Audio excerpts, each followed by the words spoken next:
In this video, I'm going to attempt to settle the age-old debate of Illustrator versus InDesign for wedding invitations. I know we all are coming to this with a preference. Let me know in the comments which one you prefer, and after the video, let me know if it's changed. So let's dive in.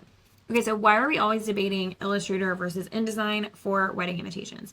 The key to me is that neither program was built exactly for what we need to design wedding invitations. Photoshop was built to edit roster graphics. Great, it's wonderful at that. Premiere Pro was built to edit videos. It's wonderful at that. Illustrator was built to create vector graphics. That is part of designing wedding invitations, but it's not the entire thing. InDesign was built to create layouts.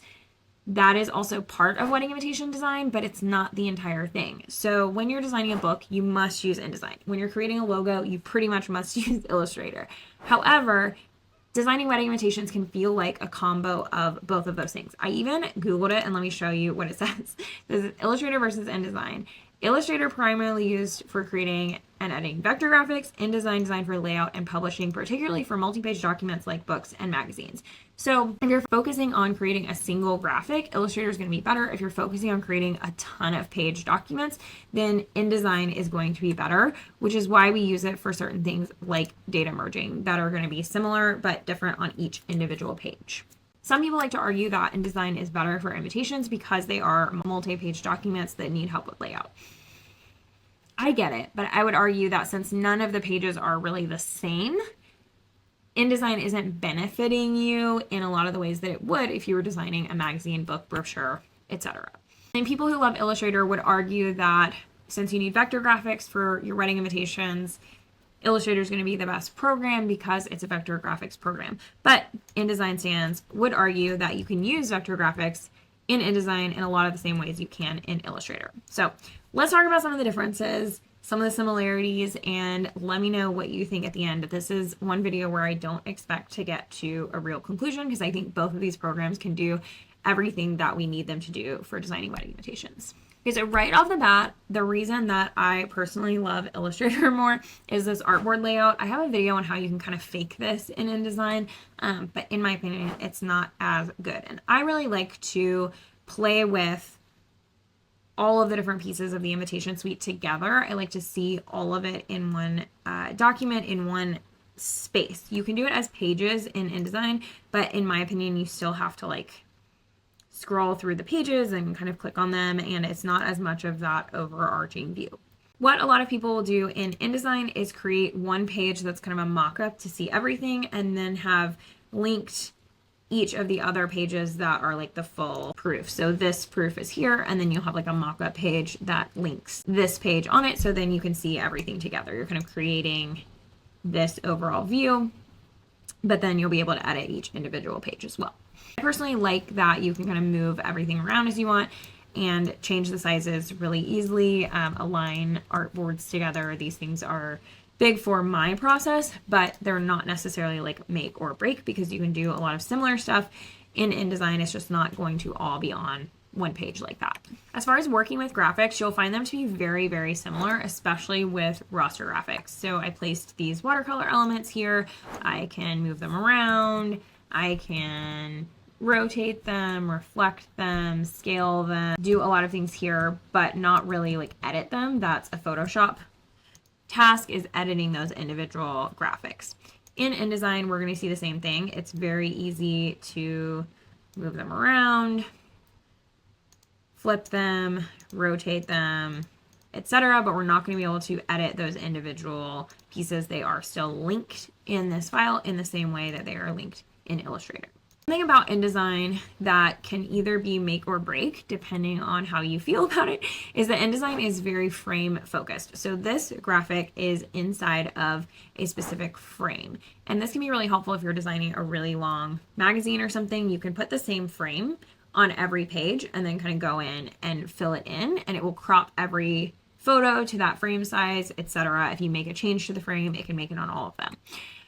So if you're using individual graphics like this, I can basically change the size of the frame, and that's kind of like making a clipping mask in Illustrator, but it's going to crop what you see to that frame. So if I go to resize this, it's going to resize the frame. Whereas if I select this one in Illustrator and resize it, I am resizing the actual graphic because it's not inside of a frame.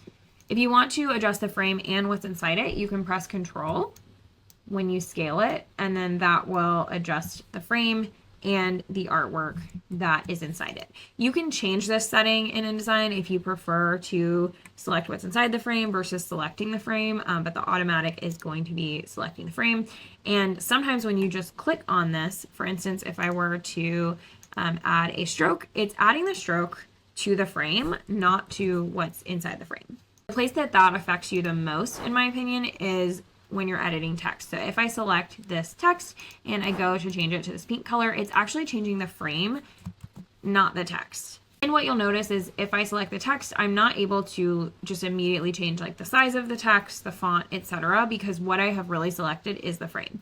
I can click into the frame and then I am editing text. And here we go, we have our fonts and all of our character stuff there. Actually change the setting in some places. So if you click on a tool like color and you want it to affect the text instead of the container, then you can click this text option and the text there is gray, but I can change it to pink as long as I have this option selected. This is an extra step you might have to do in InDesign sometimes, but it can come with additional capabilities because you can do something like flipping the entire frame versus just flipping the text. You can align the frame differently than you align the text within the frame. So there are definitely some design benefits that you can get from this if you are doing more involved layouts with your invitations. If your designs rely on a lot of vector graphics, really large things that you're making, if you're turning this into a dance floor, for instance, or if you are using a lot of gradients, I think you'll prefer working in Illustrator because it's better at handling those things. If your designs are more like what you see on screen with some watercolor elements, some text, and some really basic vector graphics like rectangles, circles, etc., then a lot of what you can do in Illustrator and InDesign is going to feel very similar. If your designs focus a lot on layout or you're designing a lot of longer things like programs, table numbers, escort cards, then you might want to get more familiar with InDesign because it's going to be a better fit for you. One example that I think a lot of stationery designers use is what's called a parent page. It used to be called a master page. So over here in your pages, you'll have your parent here. And if we wanted to add like this little indicator of vegetarian meal to of the cards or some selection of the cards, then we could do that using a parent page. So a parent page is an element that you want to appear on every page, or at least every page that that parent is applied to. You can have as many parent pages as you want. Just click and add a new parent page. So you could do one for each meal choice.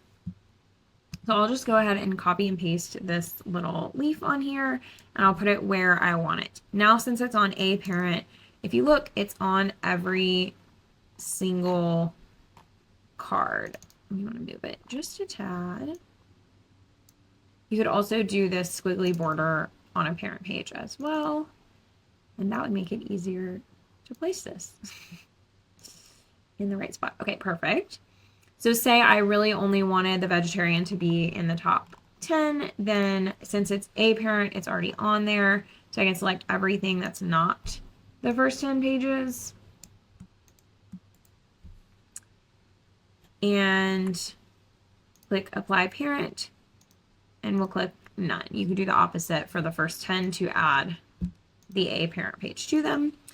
So all of these are now leafless, and the top 10 all have that leaf in the exact same place. And then when you put it on a parent page, it's not like directly editable when you're editing that page. So you can go in and change up the names, change up the colors, whatever you want to do, and that leaf is not going to change unless you specifically press Control Shift click on it, and then you can edit it individually. Think of a parent page as any sort of layout function. And these escorts were also done in InDesign with the data merge, which is another feature that I think is far superior in InDesign from Illustrator. I have some videos showing you how to do it in both. I think you'll agree that InDesign is better. And this is where we take a spreadsheet and turn it into a perfectly formatted set of place cards. This took me like 8 minutes to do, and we got 169 place cards done. in basically no time. I did not have to go in and type all of these names, change the colors, change the font, make sure it's placed correctly. It did all of that for me automatically, which is absolutely amazing. Something that exists in both InDesign and Illustrator, but is better in InDesign, is going to be your paragraph styles. So basically this means that I can set up so my headings are in, you know, Bolognese regular size 50, and my other text is in Century Gothic regular size 10. And then if I copy in a new set of text, it's going to automatically do that for me. So let's say we change this to our basic paragraph, which is a slightly different version of this. Now I'm going to click back, and this changed all of this back to exactly how I had it before. And if you click on the paragraph style, there's so much you can edit in here, including like borders and shadings and hyphenation and stuff like that. So if you are using a lot of the same style options, which we do as invitation designers a lot, we use this like, you know, partially print, partially script, centered, you know, heavy spacing, whatever, that 50 tracking in there. We use a lot of the same formats all the time. So it'd be really easy to just use this paragraph style, copy it to a new document, and maybe you want to use a different font, but I already have the rest of those settings already in here. Like I don't want it to hyphenate. I want there to be a border. I want there to be shading, like some of the things you can do with paragraphs, you're not going to be able to do in Illustrator. So again, this is something that comes in handy when you're editing a really long document, but it can also come in handy a lot for invitation design.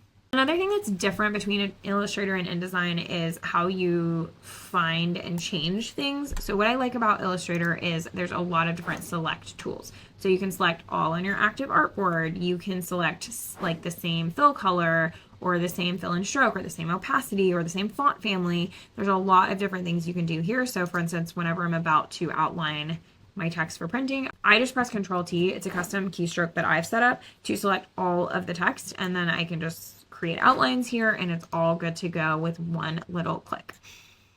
So selecting things in Illustrator is very easy, and they give you a lot of different options for doing that. Of course, in both programs, you can still use layers, and you can turn on and off layers, select certain layers, lock certain layers, etc. But I find with Illustrator selection tools, if you get really familiar with those, you don't even need to use layers a lot. That could just be my personal style. In InDesign, you don't have all those select features, but the find and replace tool is absolutely incredible. I want it in every program that I use. So if you click Control F for find and change, you can find and change things by a lot of different factors here. For instance, the color or even the object format or something. So if you want to change everything in your whole invitation suite that's purple to green, you can do that here. Now, I love the text option. So let's look at this and we'll see all of the different formats that we can use to find. So if you have everything in a character style or paragraph style, it's really easy to click those. However, if you have different character styles or different paragraph styles, but you want to change the font of all of them, then you can do that. You can select nothing, so it will change all fonts, or you can select like Outlander Slant, that's our purple font here, and you can change it to whatever else you want. I'm just gonna click, I'm gonna do Sapphire Script, which is one of our fonts. You can also change the size, etc. So if we wanted to only select the Outlander Slant that was, you know, size 24, but not select the ones that are size 30, then we could do that. We could change the tracking, we could change the leading. So say we wanted to use Sapphire Script, but then we also wanted to change the color, we can do that right here. We'll change it to this crazy blue color. So we're changing everything that's Outlander Slant regular to Sapphire Script regular, and we're changing the color as well. Again, we have 169 pages on this document. So I'm going to select that. I'm going to click Change All. It's going to tell me 167 replacements were made. And then you can see it changed every word on every page to our new font and this garish color. And then if we were like, oh, this is too big, we could then go back and use that exact same feature to make it a little bit smaller, increase the leading between the lines, whatever we wanted to do. So while InDesign doesn't have that select feature as much, you can pretty much use the find and replace to do exactly what you need to do. So very similar result, you just have to do it different ways. And I find that that's a good place to sum up about Illustrator versus InDesign, because there are a lot of options in these two programs that you can absolutely do pretty much the same. The result is going to be the same, but you're going to have to do them slightly differently. And that's why people typically have a preference between InDesign and Illustrator. For instance, if you prefer to work with things in frames, you're going to prefer InDesign. If you prefer to work with things directly, you're going to prefer Illustrator. But if you want some of those additional features that you get by working with frames, you can do them in Illustrator. You'll just have to like create a box or a frame around your text. So there's ways to do everything. The features are similar. They both work well with laying out and organizing raster images, but they both are primarily a vector editing program. They both work really well with text and alignment. If you are using a lot of gradients or specific vector imagery, then you probably will prefer Illustrator. And if you're creating a lot of larger text-heavy documents, then you'll probably prefer InDesign. But otherwise, I encourage you to try them both out, test out some different features, and decide for yourself which one is the better interface for you. I'd love to hear in the comments. I know some people are just die-hard InDesign or die-hard Illustrator. I'm honestly a die-hard Illustrator fan, but I do use InDesign exclusively for any kind of data merge, which I have some more tutorials on if you want to learn more, or any kind of large document formatting. So I probably made some people mad by insinuating you can do the same things in both of these programs. I'd love to hear from you in the comments. Let me know what side of the debate you are on and why. I do have a free class on getting started with Illustrator, my preferred program.